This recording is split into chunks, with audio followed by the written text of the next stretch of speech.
He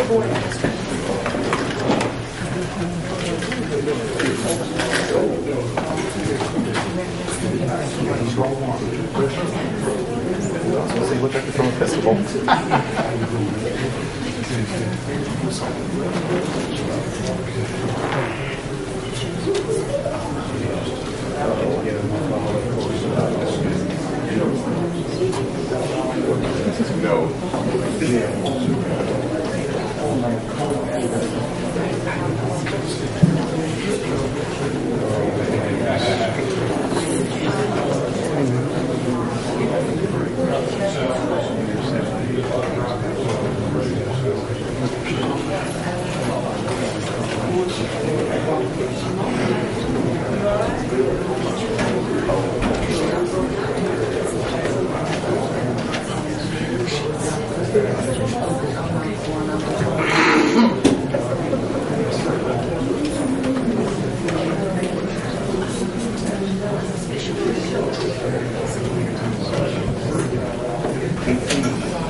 That'll bring me back.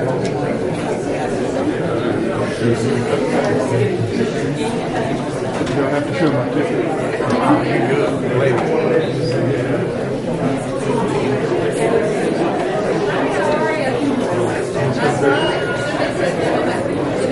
It'll be good.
Y'all come in numbers.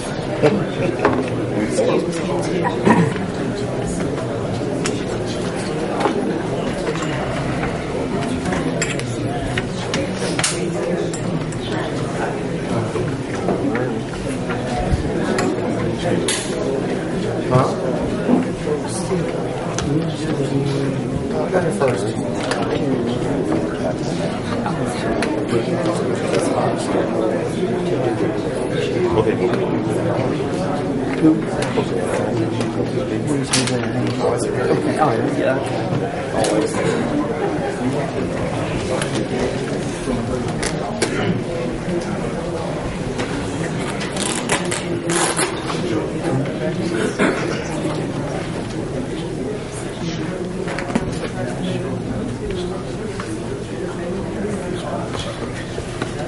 Hi, Mom.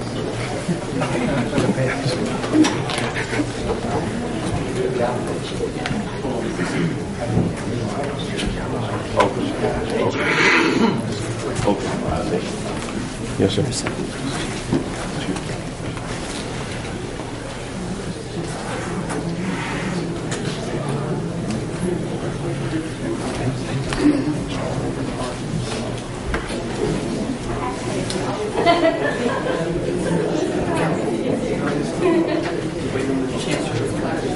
Good morning to everyone. We're waiting on the clerk, and once the clerk gets here and get in position, then we'll be ready to get started in a couple of minutes. We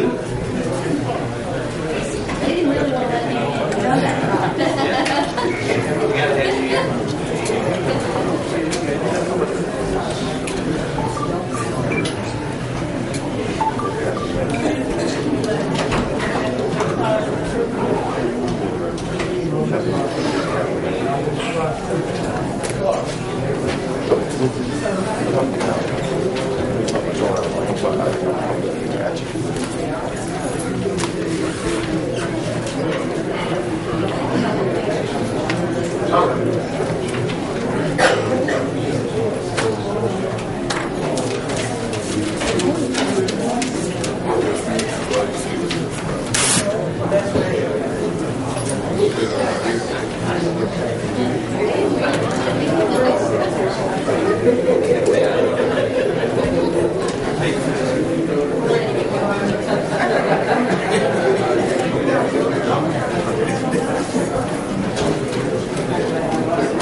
Can I have everybody's attention, please? I'd like to welcome you to the Hinds County Board of Supervisors meeting. We ask you to make sure all cell phones are on silence or off. We ask you to make no outbursts and no comments throughout the meeting. The meeting will now come to order.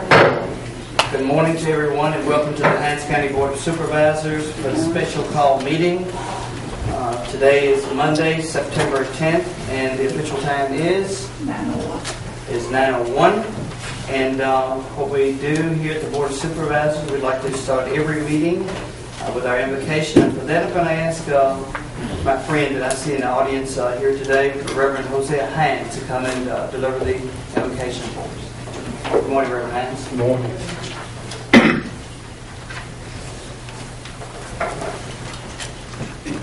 Sons and daughters of God, let's pray.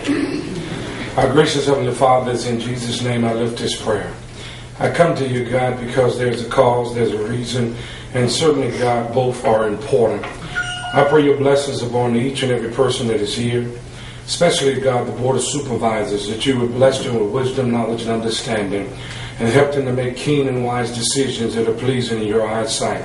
Our purpose for coming today, God, is because we are concerned about public safety.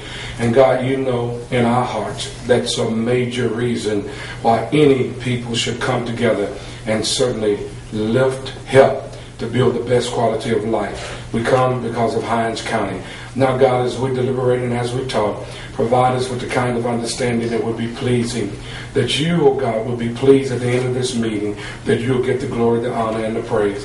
Let everything be done in decency and in order. I lift this prayer again in Jesus' name. Amen. Amen. Thank you very much. I let the record reflect that all supervisors are present. We have several different issues on the agenda, and before we get started, I'd like to establish protocol as to whether we're hopefully plan to conduct this meeting today. We have approximately 3 different items on the agenda, some of them dealing with other budget items. So we're going to deal with those, and in dealing with those, it is the belief of this board that whenever you have citizens that wish to address their elected officials, that they should be allowed to do so. So everyone that wishes to speak, we hope to be able to let the majority of everyone speak. There's a sign-up board or sheet in front, and we'll try to let as many people speak as would like to speak for or against whatever issue that we're discussing.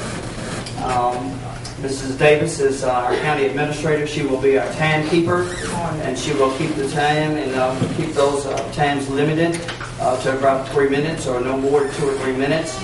I don't think that we'll have to sit here all day and listen to comments, because I think that we should pretty much have our mind made up as to what we're going to do as it relates to the issues in front of us. From that particular point, then I will ask, shift and ask each supervisor if there is a comment or statement that they would like to make as it relates to this particular issue, and allow each supervisor to make that particular comment, or if the supervisor has someone that they would like to speak, then we'll let that occur also. And from that point, we will ask if there's a motion to be made. And I have a question. Mr. Fisher? Just to get this on the minutes, I am unsure, is this where's our attorney? Just that's that. Would you like me to give it to you? Yeah, she's going to have to answer this question. It's a special call meeting. Yes, I want to assure that, she's back now. I want to assure this has been a legally called special meeting, that the proper notification was given, and that what are the requirements for a meeting of this such? What kind of notification is required? The board is required to give 5 days notice, and it must be posted in the conspicuous places in order to give the general public notification. Does that 5 days include, or is that 5 days work days, or is that 5 days days? They're days. They're not business days. Was the notice placed so that someone at 2 o'clock on Saturday afternoon who was coming to the Chancellor Court building could have read it? I'm not aware of the particulars with regard to this notice, but as far as I know, the notice was placed as it typically is for our regularly called special board meetings. Okay, just so the record will know, the notice for this meeting was given at 4:24 to my office by email on Wednesday. Are you counting that as 1 day? Yes, sir. Okay, so even though it wasn't up until almost closing time Wednesday, you're counting that as 1 day. And are you counting Monday as 1 day for a meeting that begins at 9 o'clock? Are you counting that as a day? Yes, sir. Okay. And you're also counting the weekend, is that correct? Correct. Okay, good. Thank you. All right, Mrs. Calhoun? I was going to say also, the president at his discretion or her discretion can call a special board meeting or any 3 members of the But it board. requires 5 days notice. Right, correct. And what I did was I gave that information to the county administrator, and she immediately started proceedings as she normally does to call a special call meeting. Now that we have that particular issue hopefully out of the way, what we'll do is, as I stated earlier, once the supervisors have been allowed an opportunity to speak and give their opinion, then we will see if there's a vote to be made. We ask that everyone in attendance respect everyone's opinion, either for or against. We want to make sure this is an orderly meeting, as all of our meetings hope to be, and we'll go from there. So with that, I'll let Mrs. Davis call the first individual that would like to talk to their elected officials. Good morning, Mr. President, board members. We have 9 people who have signed up on the list to speak interested in this matter. Only 3 people indicated that they're interested in speaking, but I will call each name to ensure that they make sure they have not changed their minds. Okay. Look, I did not get an opportunity to put the person's name on the list, but I did have 2 that notified me personally that they wanted to be on that particular list, and there was Reverend Terry Moore and Reverend May that would like to speak. And so if it's not, I just forgot to put that on the name on the list. I'd like to get Reverend Moore to come up first, Reverend Terry Moore. Reverend Moore?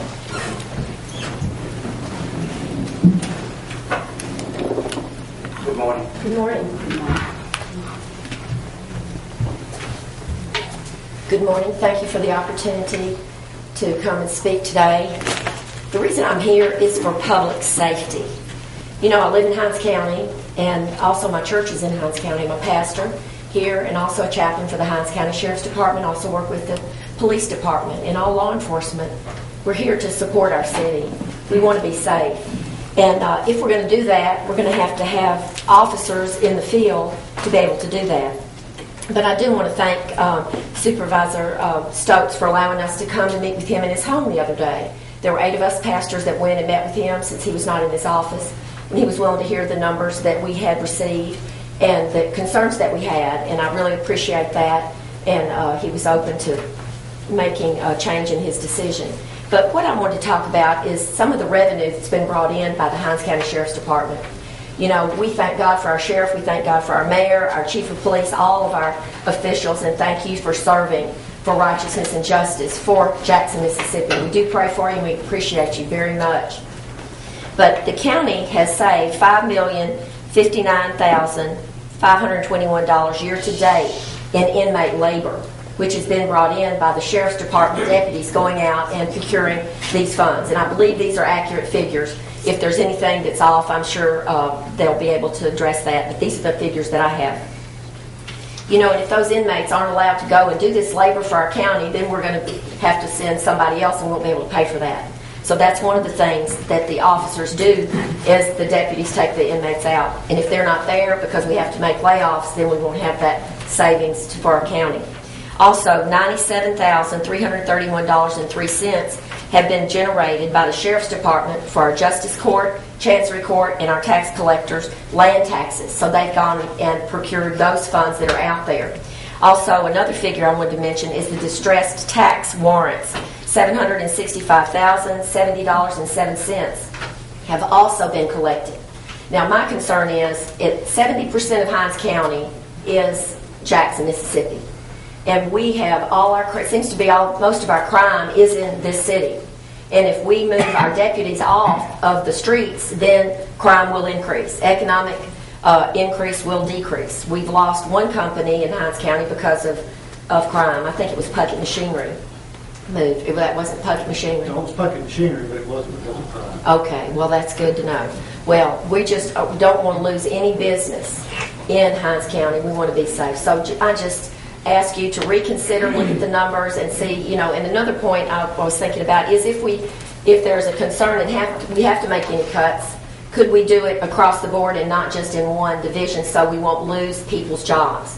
I believe you did receive a letter from one of our employees of the Hinds County Sheriff's Department who was concerned about the security of the inmate, about the officers, you know, working, and she said she'd give up her $100 raise if no one would lose their job. I believe you have a copy of that letter. But we really appreciate you for giving us this opportunity. We won't abuse our time. Thank you so much. And I appreciate you taking those things into consideration and keeping Jackson, Mississippi, Hinds County safe for us, the people. Still for the people, of the people, and by the people. And we thank you. And we thank you. Thank you very much. Mr. Stokes? Reverend Moore, your position, you said you are what's your position? I'm a pastor here in Jackson, Mississippi. Tell me a bit there. Oh, I'm a volunteer chaplain. Okay. Thank you very much. Yes. Reverend? Here's my next question. Are chaplains paid? I heard you say that you're a volunteer chaplain. I don't believe they are. We're not. We come when we get a call in the middle of the night. If officers are distressed, if there's an accident, there's a number of us that are available to call and come and minister. We don't do it for any money. We do it just like you. Well, you get a salary for that, but we do it. We do it because of the people. I guarantee you would not have fought so hard to get here. Are there requirements? Is anyone volunteer to be a chaplain? Well, I believe there's a criteria that you must meet. You have to be a Who decides licensed who's gonna be the minister. I chaplain? believe the Sheriff's Department does that. Decides who's going to be the chaplain? Well, you have to go through a training as well. So you don't come here with unclean hands? No, sir, I do not. All right, thank And you. I thank you so much for those questions. Is there any other question I can answer? All right. Thank you so very much. Appreciate you for doing what you do for very little money. Thank you. We'd like to ask Reverend May if he would come to the front. He's here. Reverend May.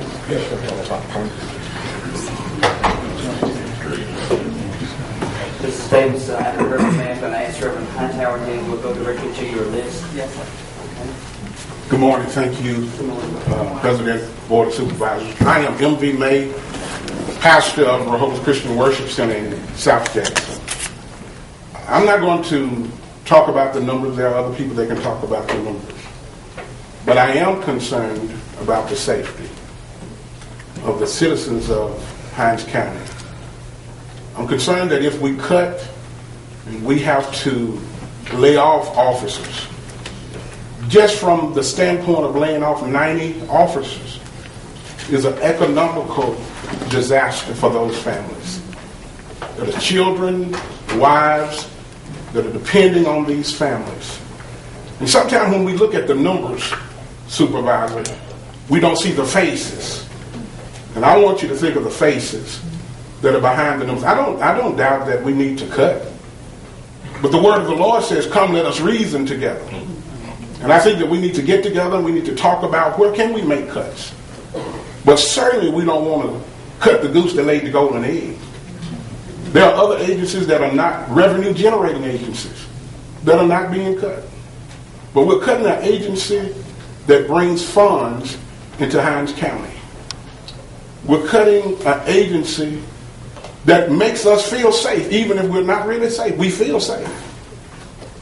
We see the cars going up and down the road. That's a deterrent. And I heard that it was said that there's not much crime in Hinds County. And that sounds good. And sounds like to me we need to keep doing what we're doing. And at a time when we are hemorrhaging businesses and families to other counties, look like we would do everything that we can to try to hold on to what we have and to invite others in. I implore you all today to rescind this vote that has been given. Let's come together and try to figure out how can we do it. For my family, for the family of those that are employed, because everybody today needs their job. Everybody. And they're underfunded and underpaid, but they do it out of the love for this city and this council. In the same way I know that you all are doing it. Let us have compassion. Let us be reasonable. And let us seek God in wise decisions. I thank you for your time. I thank you for the rescinding of this vote. Thank you. Thank you very much. Reverend Hightower.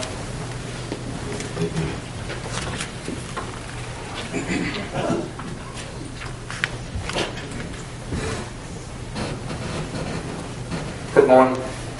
Good morning, Mr. President, County Supervisors, and to all of these illustrious people around the walls and in the seats.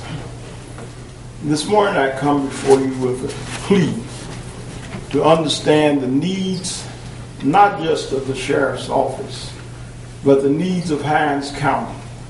As I look around this building, these people who are standing, many of these people I know.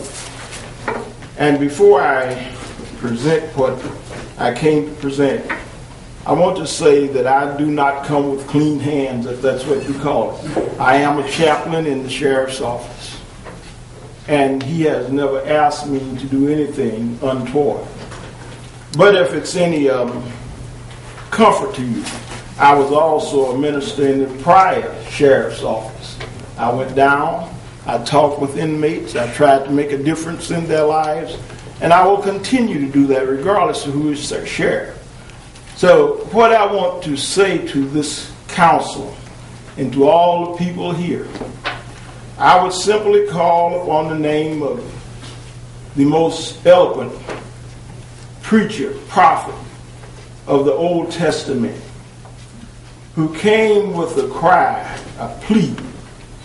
That's Isaiah 1:18, which says, "Oh, come, let us reason together." And that was a comma. But the conclusion was, he said, "says the Lord."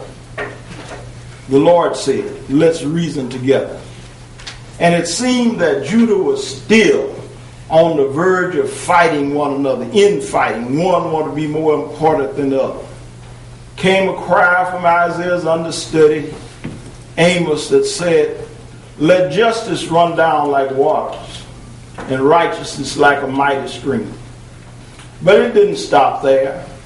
In the New Testament, Paul gave us a tone that said, "Mercy and justice have kissed. Let us come together." And I say, let mercy and justice meet us, and meet us with all the things that it takes to make this a better county. And to do that, the sheriff must have his needs.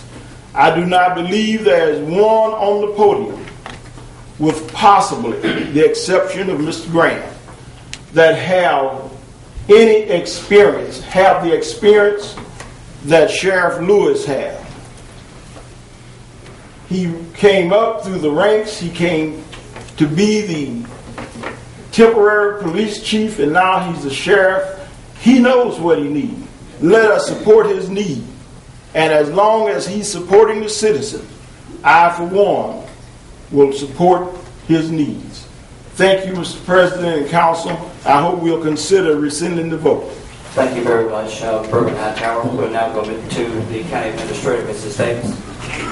Mr. President, I want to present this list of signatures.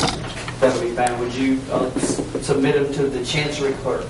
And that's officially accept them. Okay. Mrs. Davis? Yes. The next person on our list who is here on this subject matter but did indicate no, but I just want to make sure if she wants to speak. Michelle Porter? No. No? Okay. Pam Turner? No. Samuel Dodd? No. David Archie?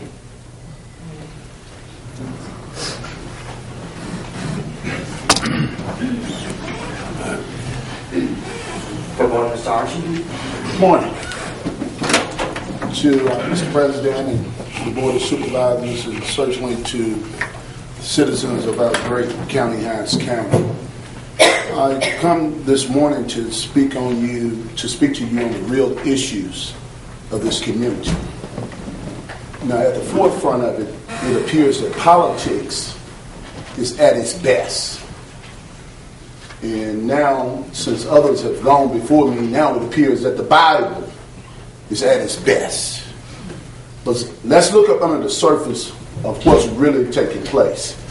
Now, it's my understanding from the numbers that our present sheriff have already received more money than our past sheriff.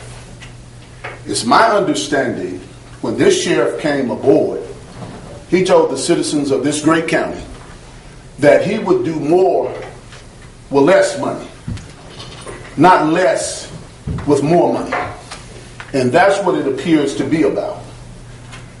The other thing that I want to bring to your attention, the real issue in this county is that the employees need a pay raise. Amen. Period. Across the board. The other issue is that it's my understanding that each county employee has about a $5,000 deductible that they have to spend every year in terms of their insurance plan. So what that tells us? That many of the employees that are present here today can't go to the doctor. So what I would suggest to do is that you take this $2.5 million and not play politics and put it towards the employees' insurance plans, which is probably the worst in the United States of America. And that is the bottom line. Now, you can't come here and say that those numbers are not true. The employees of this great county can't go to the doctor because they have to take $5,000 of their hard work earned money, and some of them only make $18,000 or $19,000 a year. That is absolutely ridiculous. The other issue that I want to, and I'm going to go ahead and take my seat. When this sheriff came aboard, he made a problem with many people in this county. The first problem started out with the county judges. County judges can't do the job because now they're in court because of this sheriff.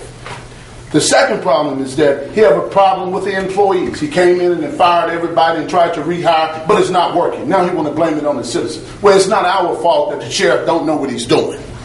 And third but not least, we need to understand that we're not going to play with the politics in this county dealing with the citizens because they don't know what's really going on now. What we need to do is tell Sheriff Tyrone Lewis to take less and do more, and not to come here and ask for more to do less. As you can see, he has played politics with the whole entire sheriff department. They need to be out there trying to fight crime and stop some of these murders, these homicides that are taking place in this community. I want the same amount of folks when one is killed in this community. We need to go and look and find and bring them to justice, because at the end of the day, that is what it's really all about, not the politics of it. Thank you so much. Thank you very much for your comments, Mr. Archie. Mrs. Davis, continue, please. Next on the list is Peter Green. Would you like to speak? Lee Bernard. Yes.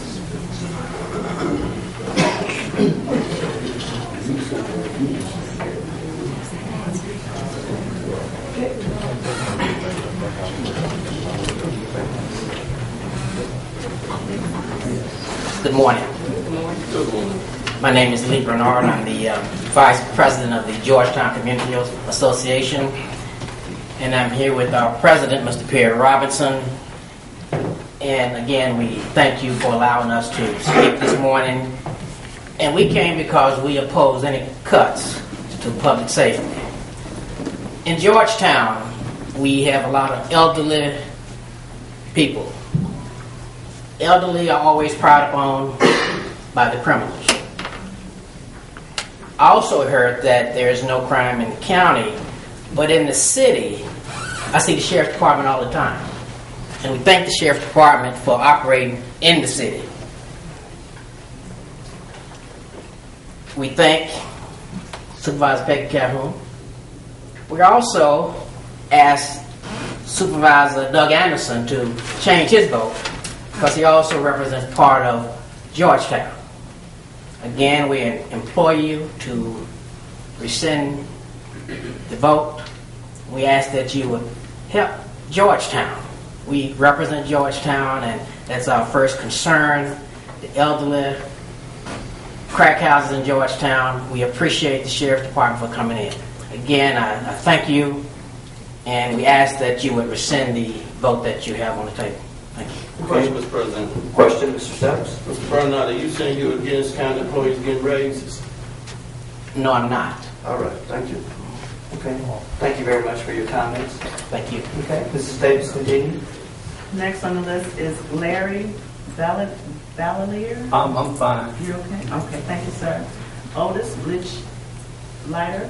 No. Saying it right? No. Okay, thank you, sir. Mr. President, that concludes the names of the persons who like to speak on the list. Okay, thank you very much, Mrs. Davis. We appreciate those comments, either for or against, that everyone's made to the Hinds County Board of Supervisors.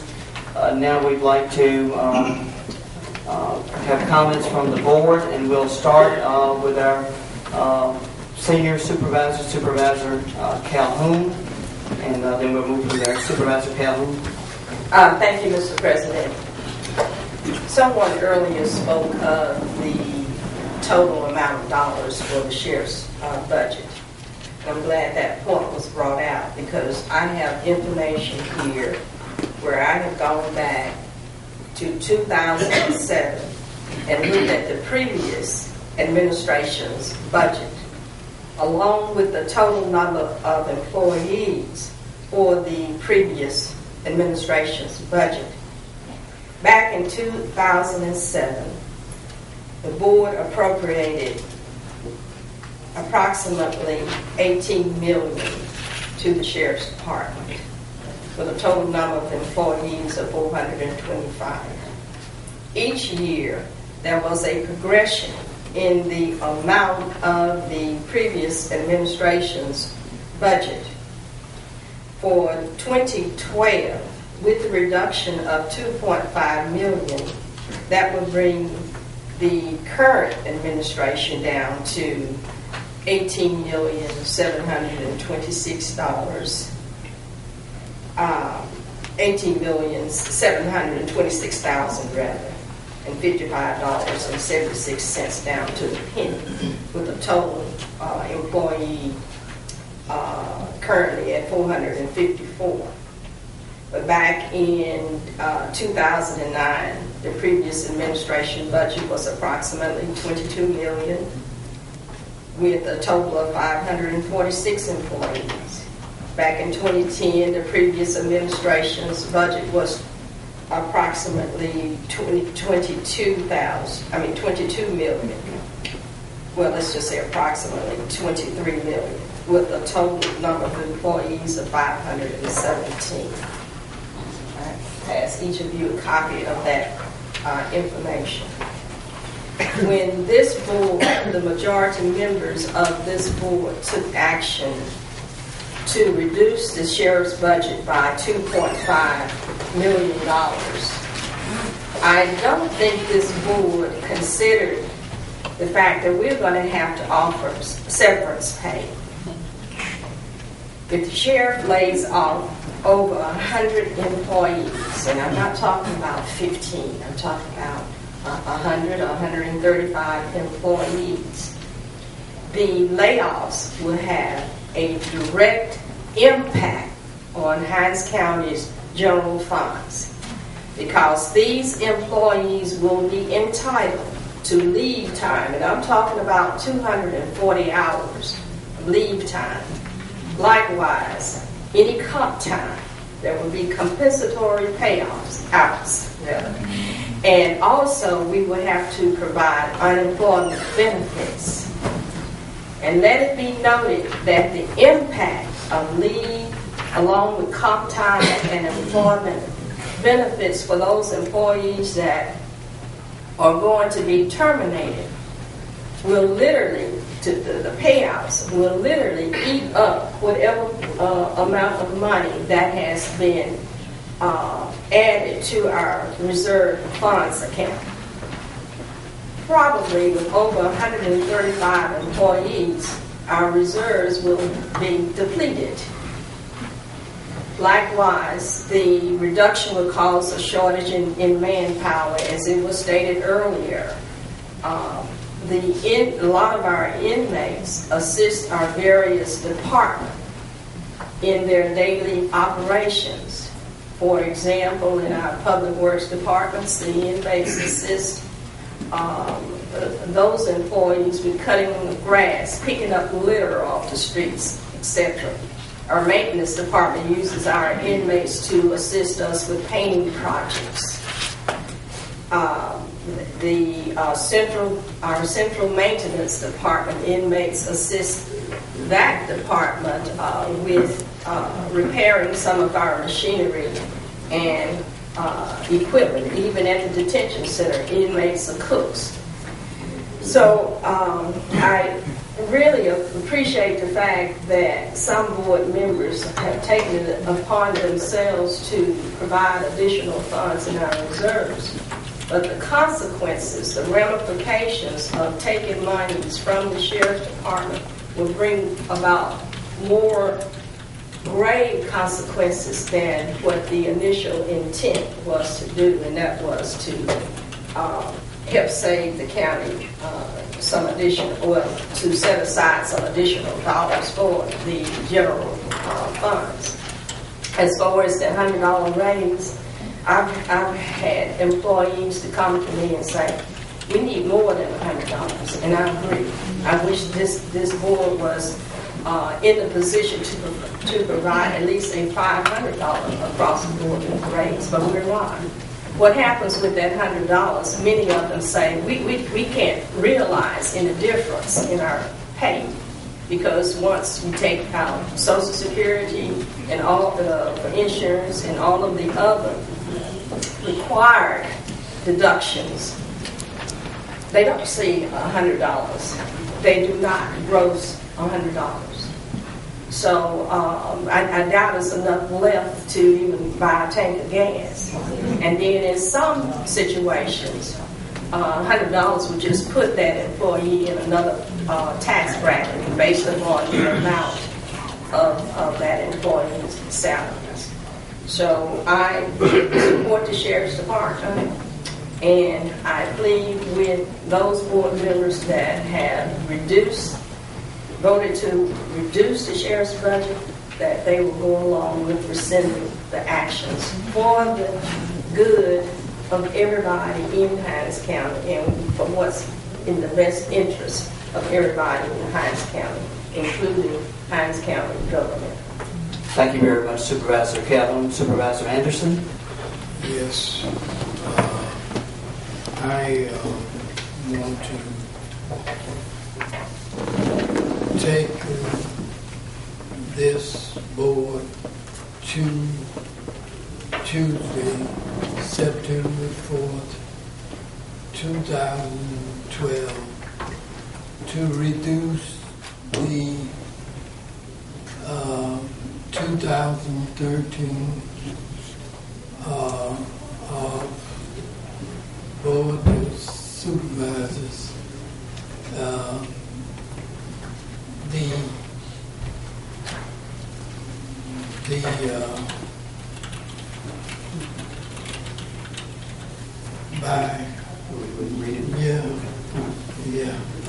Ms. Anderson had previously given me this particular card and asked me to read it. As you know, he's still recovering and he's doing much better. But on this card it says, Mr. President, I will move to rescind the action taken by the Board of Supervisors on Tuesday, September 4, 2012, that reduced the 2013 budget of the Sheriff's Department by $2 million. So those are his comments that he is going to move to rescind those particular actions. And at the appropriate time, I will put that in. Mr. Oh, no, it's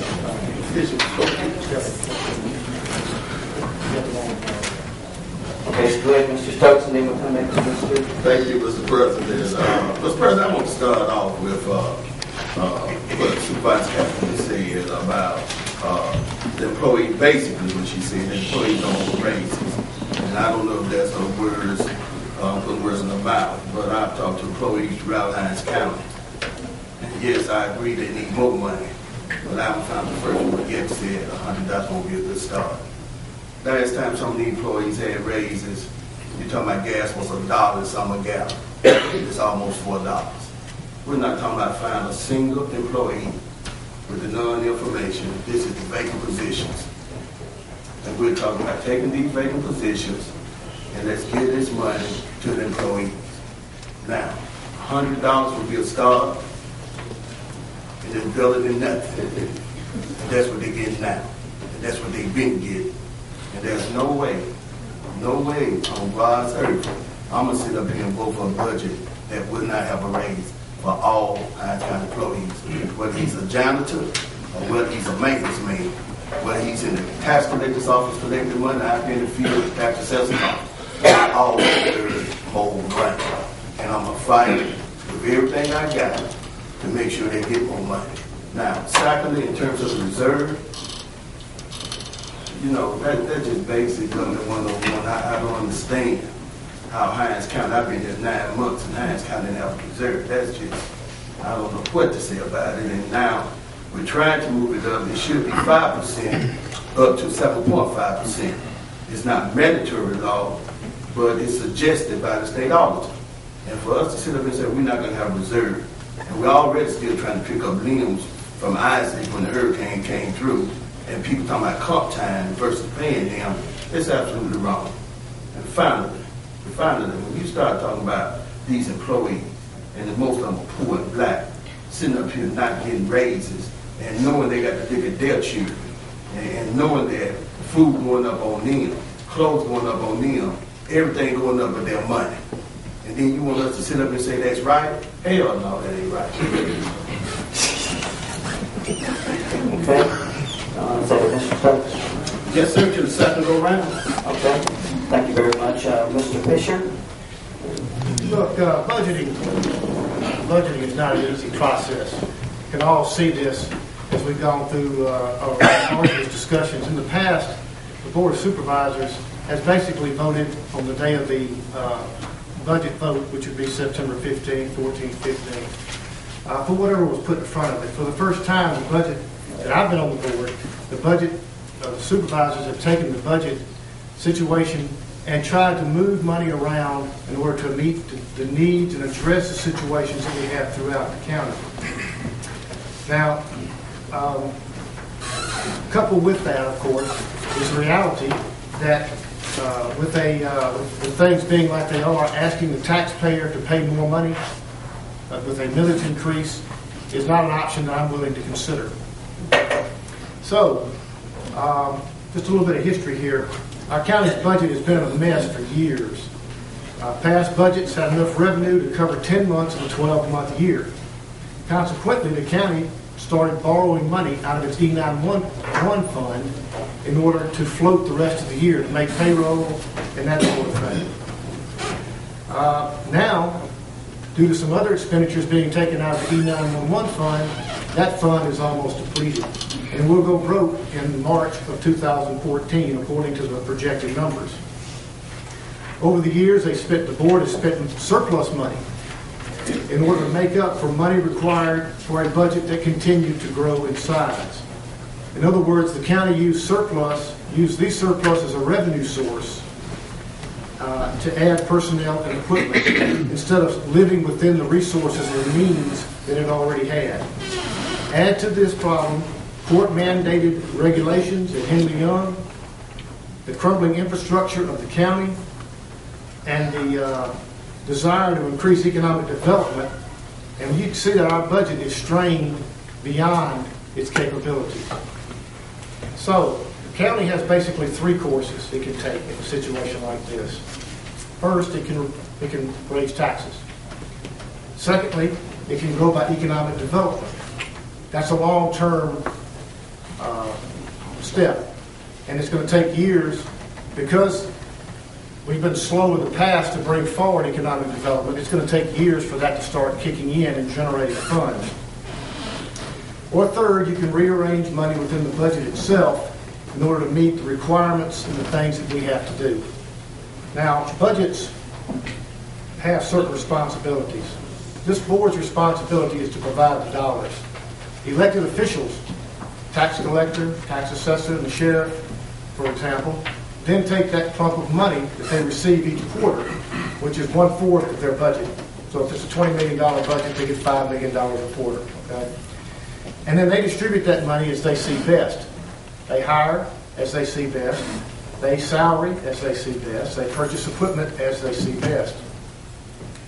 Now, I've heard a lot of people talk about salaries and families and this sort of thing. I have many years ago proposed and not been able to get passed, and some sort of way that we can do the salaries better in the county. The example that I've always used is like they do in the military. If you're a sergeant and you've got 5 years in, you know what you're going to make. If you've got 10 years in, you know what you're going to make, and you have a growth pattern that you can achieve. But we've done this rather randomly in the past, and we've done it throughout all departments, not just the sheriff's department. But we do have instances where there's a great deal of inequity in the salary structure. For example, we've got people who just joined the county in this new administration, secretary making $52,000 a year, and we've got jailers making $1,818 a month. We've got sheriffs, investigators who are new coming in, making $3,600, I think it is, a month, and the ones who've been here for years making $25,000. There are a lot of inequities in the system. There are a lot of problems in the system that we have, and things that the sheriff needs to straighten out. But we need to understand that the sheriff decides how many jailers he hires. The sheriff decides how many patrolling officers he hires. I've been encouraged with this administration going from 18 to 36 in patrolling officers. My hope is that in the county there would be a greater presence of patrolling officers. However, based on the complaints I'm receiving from those outside of Jackson, that's not the case. I'm still getting complaints that we're not seeing patrolling officers in the unincorporated county. And that's a problem. We do have a great presence in Jackson. There's no question about that. We have substations set up in Jackson. We have roadblocks in Jackson. We have patrolling in Jackson. A lady called me from Woodhaven, which is a neighborhood I grew up in as a child, to tell me about the great patrolling that's going on in Woodhaven. That's wonderful. Woodhaven's in Jackson. Jackson has a $44 million, 500 staff police department and should be patrolling within their own limits. So we really have to look at what the sheriff's department is doing, and we have to look at getting the sheriff's department to its mandate, which is to run the jail and to patrol in the county. And that is, as I say, through my own experience and my own phone calls, the problems that I'm seeing. I have talked about the issue of staffing with previous sheriffs. the previous sheriff and with this sheriff. So this isn't something new that I've come up with. But it's something that I think that we should look at hard. As I said, the alternatives that we face today are pretty straightforward. We can already have a tax increase, and that's already in the papers. This board, by a 4-to-1 vote, went ahead and advertised for that. We can ignore court mandates and face the judicial consequences. We can ignore the county infrastructure and pay raises. We can eliminate the capital fund for economic development and fall further behind in tax revenue, and our surplus can be reduced by $1 million. And we can continue on our county's extremely shaky foundation of fiscal stability. And this is an important point to me, because this board's mandate is the budget of the county. And if we fail and we continue to spend money buying things out of the blue, then we fail in our mission. And this is very important, because if this county loses its fiscal standing, then this whole county is going to be in a lot more trouble. Now, we have nowhere to borrow money from to make the budget in the future. When we run out of money in October and we have to go to February or October, the November time frame, we have to go to February, March time frame in order to start paying back where we're borrowing money from. But we owe the people a fiscally responsible budget. Finally, money has been taken out of all departments and been shifted to other departments. Henley Young has received a lot of money, but Henley Young has some mandates. Have we met those mandates fully? No, but we will over time. But we've hired 16 supervisors for those positions in order to better monitor the youth that are there. We provided $100,000 in programming for those youth that are there, and $100,000 of building maintenance. Maintenance, by the way, is another area we haven't addressed in this budget that needs to be addressed as our infrastructure continues to crumble. We put $500,000 towards street paving. This money was taken in 2008 from the county budget in order to prop up the general fund. We're trying to return half of that money so that people could start getting their streets paved in the unincorporated county. Everyone in this room has at some time or another driven down a county street and had their teeth jarred. At our current rate of paving, you'll get your street paved about once every 125 years. So we need to start working in that direction in order to take care of the infrastructure. Everything pulls together in the form of economic development. So my concern has been and remains the financial strength of the county's budget and its financial position and being able to do that. And I think it's time that we can take a hard look at all the departments in the budget. And I think for the first time since I've been here, we have. It's not a perfect process. I've always heard it said budgeting is a lot like making sausage. Once you've seen it made, you'll never eat it. Well, that's the way budgeting is. It's not pretty. I don't think anybody on this board, regardless of their position today, is doing anything out of malice. They're doing everything we can, to make a fair budget that takes care of the whole county and helps this county to move forward. Some of you may disagree with parts of it or all of it. I think I voted on 5 budgets in this county. I voted against 4 of them. I understand the certain responsibility and right, more importantly, responsibility that you have to protest or to state your opinions of government and its spending.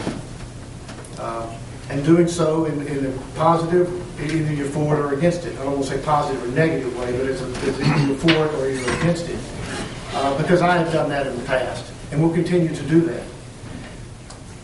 But I just want all of you to understand that all of us are working toward the same goal, and that is to do what's in the best interest of Hinds County, considering all the factors that we are tasked to consider. Thank you, Mr. President. Thank you, Mr. Commissioner.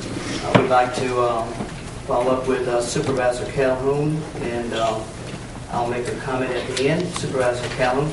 I see some philosophies on this board is to take from Peter to pay Paul.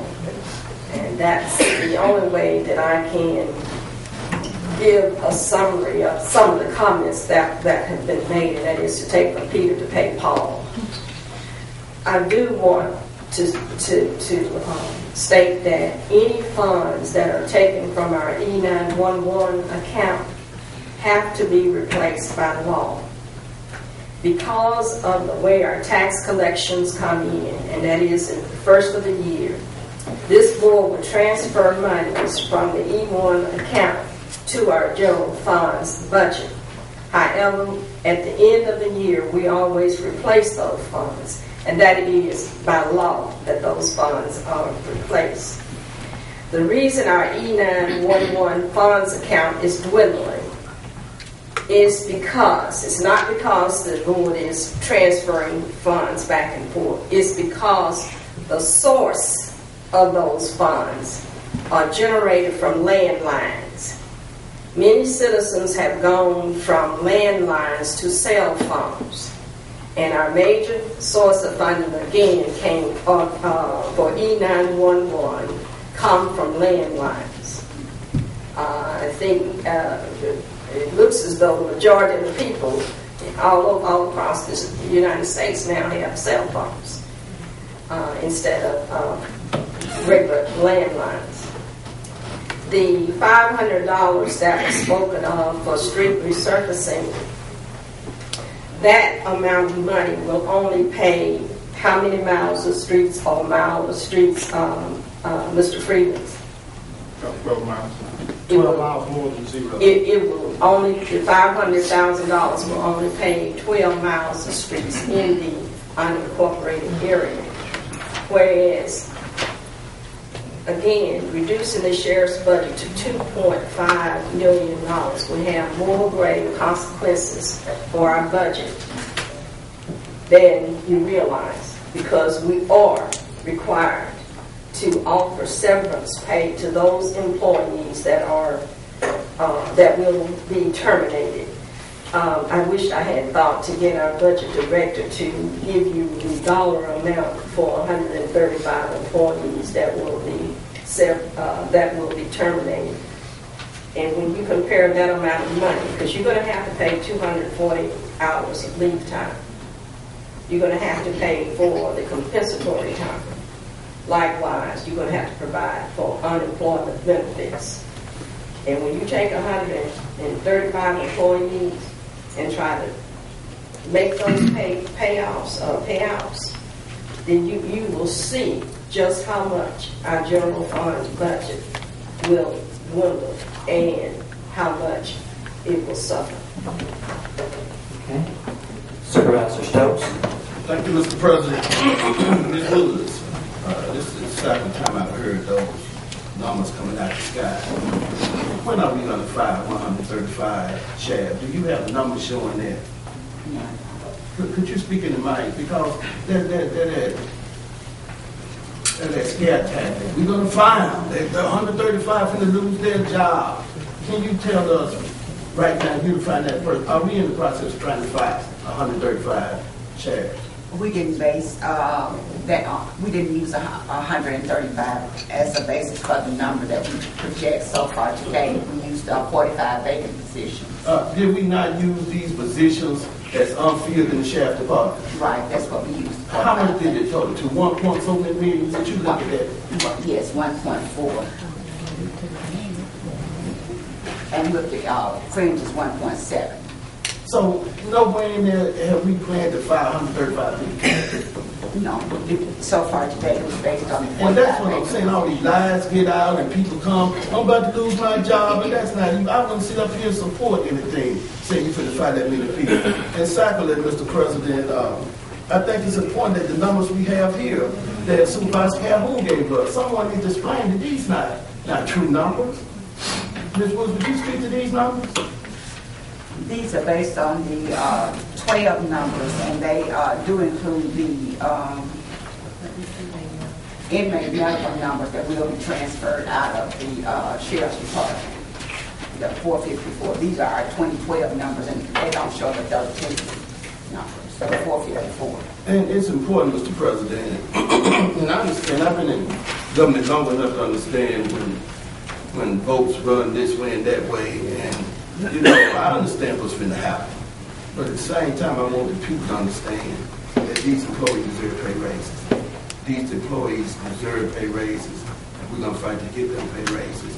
And it will be the sheriffs that's in here also who will get pay raises. It'll be the tax collector's office, the tax assessor's office. It'll be all the employees who get a pay raise. And yes, to say $100 a month is not a lot, I agree, but it's better than zero. And that's what they didn't get, nothing, absolutely nothing.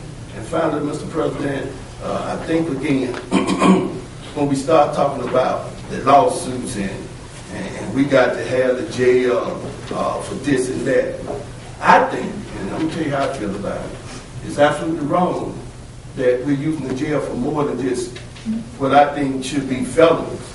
And whether it's the judge's fault, the city's fault, whoever's fault, we putting people in jail for tickets, not having insurance. It's not right to treat poor people like that, but that's what's happening. That's what's going on because of the scare tactics. We scaring the sheriffs now. Oh, they're going to fire y'all next week. You won't have a job. They told Northeast Jackson. They're going to break in your house and rape your wives and children. Build more jail. Put more blacks in jail. They can't afford to get out. And that's where we at now. What we got to do as a county is start thinking first about propping up this county compared to other counties. You got to have a reserve. You got to have a reserve.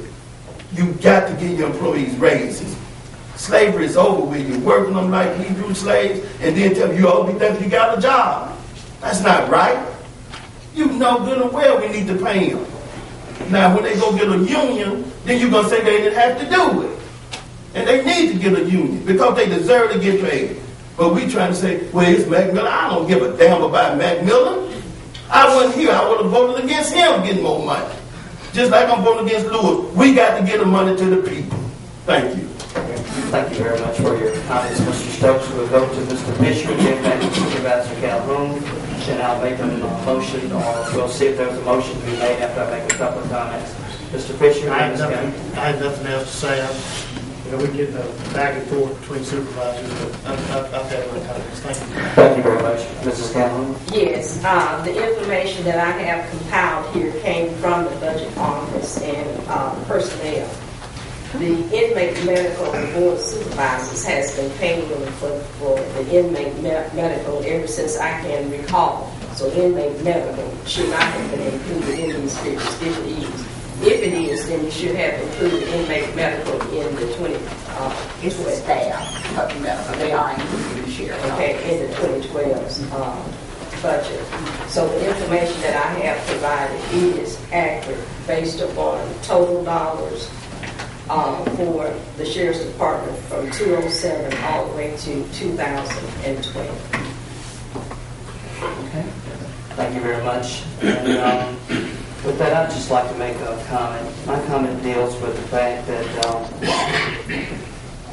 all of our supervisors and all the supervisors here, I appreciate all the comments that they made, and everyone has this county at heart. We're trying to do what we feel like is best for this particular county. But I think it's no question. I think people know that I bleed blue. I'm left-handed. I would rather cut off my left hand than to vote against law enforcement. I ran saying that I was going to support law enforcement, and I'm going to support law enforcement. It's hard to talk about economic development when someone's kicking in your front door.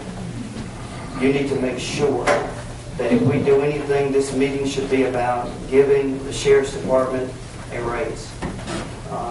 They do not make enough money. The difference between the people that you see sitting in this audience today and me is the people wearing uniforms. They may never go home again. The worst thing I have to worry about is a paper cut.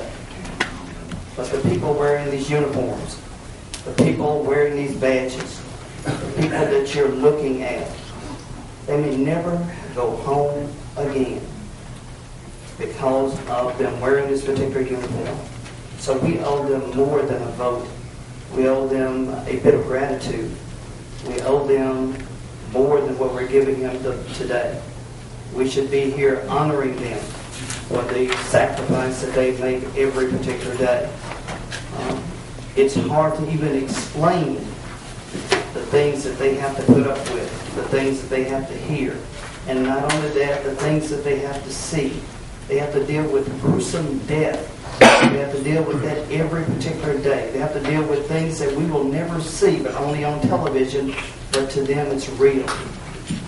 They have to take it home with them and their families.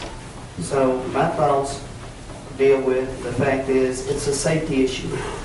There are places in this county where they depend upon the sheriff's department, and the only person that they have to depend on is the sheriff's department. They only know the sheriff's department. There are places where in this county, in the rural area, to where the sheriff's department is the only source of law enforcement that they have.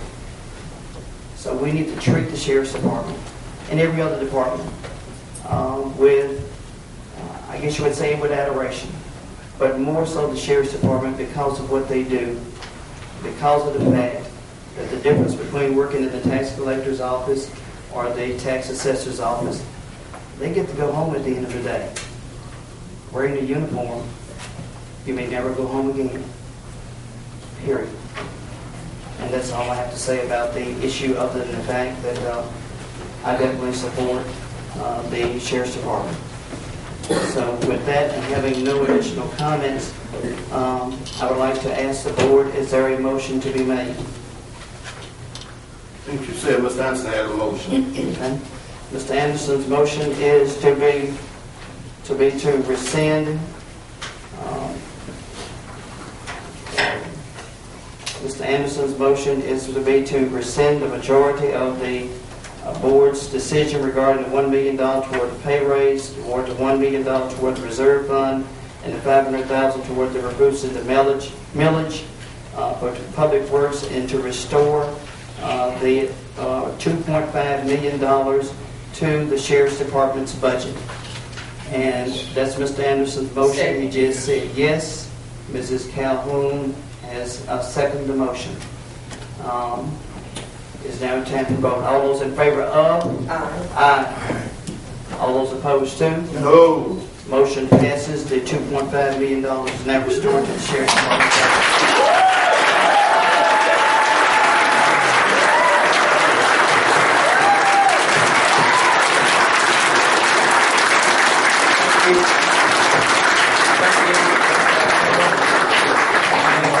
We will now continue with the other